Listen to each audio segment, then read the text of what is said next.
नमस्ते दोस्तों, हिंदी स्टडी 2.0 में आप सभी का एक बार फिर स्वागत है। हम लोग पढ़ रहे थे हमारे साहित्यकार जो सीरीज चल रही है उसमें कुछ कवियों को देख रहे थे। आज उन्हीं में से एक जो कवि हैं वो रहीम दास जी हैं। इनका जीवन परिचय जानेंगे, इनकी रचनाएं के बारे में कुछ जानेंगे, रचनाओं से संबंधित कुछ विशेष तथ्य जानेंगे। तो आइए शुरू करते हैं आज की क्लास। तो आज की क्लास किस पे आधारित है? रहीम दास जी पर। रहीम दास का जीवन परिचय यहाँ से शुरू करते हैं। तो इनका जन्म कब हुआ था? 1556 ईस्वी में। कब हुआ था? 1556 ईस्वी में इन रहीम दास जी का जन्म हुआ था। कहाँ? लाहौर में। लाहौर में 1556 ईस्वी में इनका जन्म हुआ था। और जो इनके मतलब मृत्यु या निधन जिसे कहते हैं वो 1625 ईस्वी में इनका निधन हुआ था। 1625 ईस्वी में। इनकी रचनाएं, आइए इनकी रचनाओं से संबंधित जानकारी प्राप्त करते हैं। तो इनकी रचनाएं कौन कौन सी हैं? पहली रचना है बरवय नायिका भेद। कौन सी रचना है? बरवय नायिका भेद। अगली रचना है श्रृंगार सोरठा। अगली रचना है इनकी तीसरी मदनाष्टक एक रचना है। एक रचना है इनकी खेत कौतुकम जातकम नाम से एक रचना है इनकी। एक रचना इनकी अष्टयाम है। अगली रचना जो रहीम दास जी की है वो है दोहाबली। एक और रचना जो सातवीं रचना है एक नगर शोभा। नगर शोभा एक रचना है। अच्छा, दोहाबली जो है, दोहाबली को ही हम लोग क्या कहते हैं? रहीम सतसई भी कहते हैं। इसको यहाँ पे लिख देते हैं रहीम सतसई। इस दोहाबली को ही रहीम सतसई कहते हैं। एक रचना जो रास पंचाध्यायी है, जो हजारी प्रसाद द्विवेदी जी ने मानी है, रास पंचाध्यायी नाम से एक रचना है। अच्छा, रास पंचाध्यायी एक और रचना है कि एक लोग व्यक्ति की, तो एक कवि हैं नंददास। नंददास की एक प्रसिद्ध रचना है रास पंचाध्यायी। इनकी भी रचना हजारी प्रसाद द्विवेदी ने बताई है और नंददास की तो रास पंचाध्यायी प्रसिद्ध एक रचना है। तो आइए अब हम रचनाओं से संबंधित कुछ विशेष तथ्य जानेंगे, एक एक रचना के बारे में जानते हैं। तो पहली रचना है इनकी बरवय नायिका भेद। बरवय नायिका भेद जो है, जो भानुदत्त ने रस मंजरी लिखी थी, रस मंजरी के आधार पर इन्होंने बरवय नायिका भेद लिखी है। इसकी भाषा क्या है? भाषा इसकी अवधी है।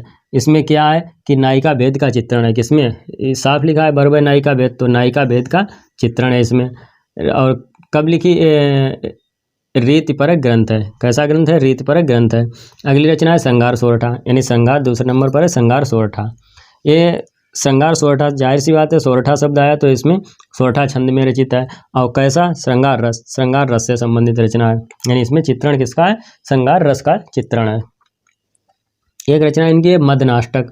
मदनाष्टक ये बसंत ऋतु में राधा और कृष्ण जो थे उनकी लीलाओं का इसमें चित्रण किया हुआ है। किसमें? मदनाष्टक में। भाषा इसकी कौन सी है? खड़ी बोली है। तो अब आइए आगे देखते हैं इनकी रचनाओं से संबंधित। तो आगे क्या है?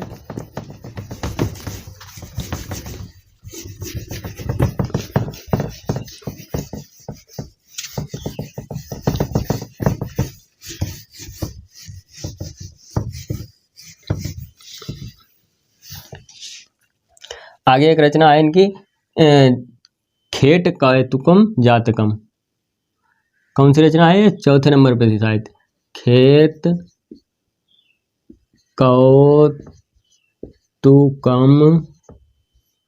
जातकम एक रचना है इनकी, खेत कौतुकम जातकम। इसमें क्या है? ये ज्योतिष विषयक रचना है। कैसी रचना है? ज्योतिष विषयक रचना है। ज्योतिष विषयक रचना है। कौन सी? खेत कौतुकम जातकम। अच्छा, भाषा इसकी कौन सी है? भाषा है फारसी। फारसी, और फारसी के साथ साथ इसमें क्या है कि संस्कृत और हिंदी के भी शब्द हैं। तो संस्कृत की भी शब्द मिले हैं और प्लस में क्या है? हिंदी के भी हैं। तो ये मिश्रित भाषा जिसे कहेंगे, फारसी संस्कृत हिंदी मिश्रित भाषा वो रचना है। अगली रचना है जो दोहाबली। दोहाबली को ही किस नाम से बताया था? रहीम सतसई। रहीम सतसई दोहाबली को ही रहीम सतसई के नाम से जानते हैं। दोहाबली रचना कौन सी है? दोहाबली। दोहाबली, दोहाबली क्या है? ये नीति विषयक रचना है। कैसी रचना है इनकी? नीति विषयक रचना है। नीति विषयक रचना है। नीति विषयक रचना है। अच्छा, इसकी भाषा कौन सी है? भाषा इसकी बन गई ब्रजभाषा है। कौन सी है? ब्रजभाषा है। भाषा जो है ब्रजभाषा है। एक रचना इनकी है, कौन सी बताई थी? नगर शोभा। नगर शोभा एक रचना इनकी है, नगर शोभा। कौन सी रचना है? नगर शोभा। इसमें क्या है? इसमें जो है विभिन्न जातियों की स्त्रियों का वर्णन है। विभिन्न जातियों की स्त्रियों का वर्णन है। किसमें? नगर शोभा में। विभिन्न जातियों की स्त्रियों का वर्णन है किसमें? नगर शोभा में। और इसमें नगर शोभा में किसने छंद कितने हैं? छंद बराबर 144। 144 छंद कितने हैं? 144 इसमें छंद है। और नगर शोभा, इसकी भाषा कौन सी होगी? भाषा इसकी वही ब्रजभाषा होगी। ब्रजभाषा, ब्रजभाषा है। भाषा इसकी ब्रजभाषा है। तो ये तो हमने देखा नगर शोभा से, यानी खेट कौतुकम जातकम ज्योतिष विषयक रचना थी। भाषा फारसी, संस्कृत, हिंदी मिश्रित थी। दोहाबली जो इसे रहीम सतसई के नाम से जानते हैं, ये कैसी रचना है? नीति विषयक रचना है। और भाषा कैसी है? ब्रज है। नगर शोभा एक रचना है, विभिन्न जातियों की स्त्रियों का वर्णन है। छंद 144 है। और भाषा कैसी है? ब्रजभाषा है। तो अब आइए आगे देखते हैं, आगे क्या है।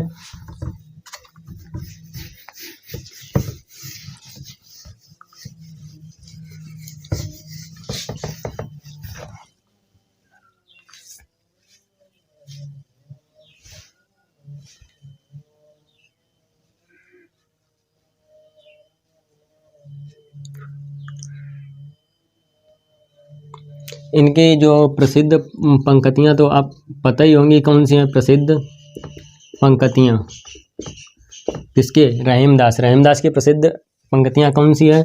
एक थी कौन सी? रहीमन असुआ प्रेम। रहीमन असुआ प्रेम। रहीमन असुआ रहीमन असुआ प्रेम नयन। रहीमन असुआ नयन डरी और जिय दुख प्रकट होय।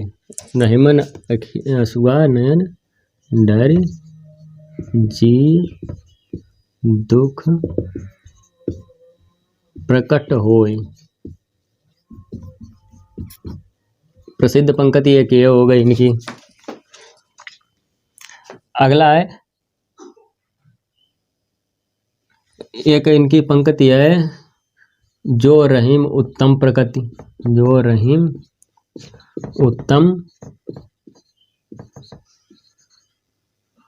जो रहीम उत्तम प्रकृति का करि सकत भुजंग।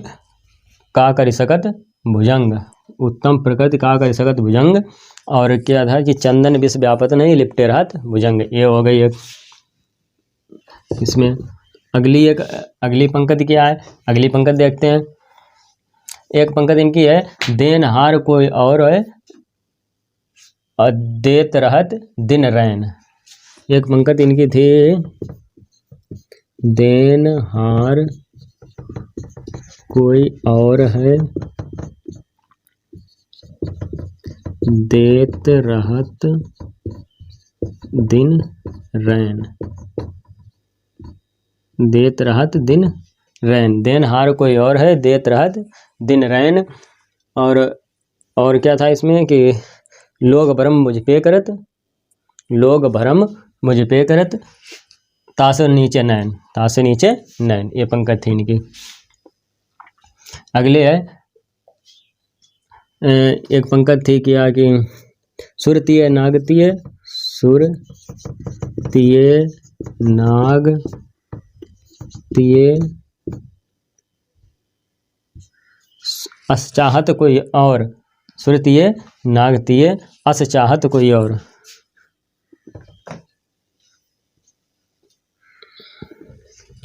सुरतीय नाग, ये गलत लिखा है यहाँ पे, तीय कर लीजिए इसे। असचाहत, असचाहत कौआ, एक ये पंक्ति है इनकी। गोद लिए हुलसी फिरे तुलसी सो सुत हो, ये एक पंक्ति इसके आगे और थी। तो ये तो थे रहीमदास, जो हो गया समाप्त। मिलते हैं नेक्स्ट क्लास में, तब तक के लिए धन्यवाद। आप लोगों से निवेदन है कि चैनल को अधिक से अधिक शेयर करें, और ताकि अधिक से अधिक लोगों को इसका लाभ मिल सके, और चैनल को अधिक से अधिक संख्या में सब्सक्राइब करें। मिलते हैं अगली क्लास में, धन्यवाद।